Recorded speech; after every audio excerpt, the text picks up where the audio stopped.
Yesterday, Salman Khan has been acquitted from the 1998 Blackbuck and Chinkara poaching cases by the Rajasthan High Court in Jodhpur. Well, after this, social networking gets flooded with reactions on this judgment by the common people as well as the Bollywood celebs. Well, Salman faced criticism from the common people, but Bollywood was somewhat lenient with him. But one actress and friend of Salman Khan has posted a shocking reaction. See how vocal she puts her thoughts across in her perspective.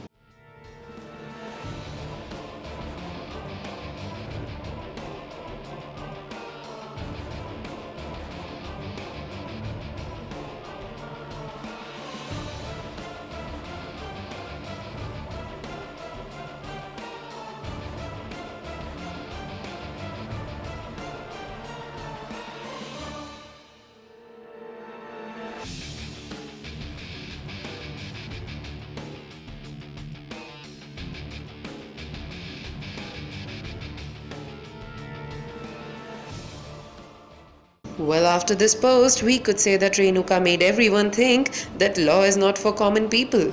This is only for class 1 people who can easily commit crime and release from the case with the help of their money and power. Like this video, share your thoughts in the comment section below and subscribe to Bollywood Spy for more such updates.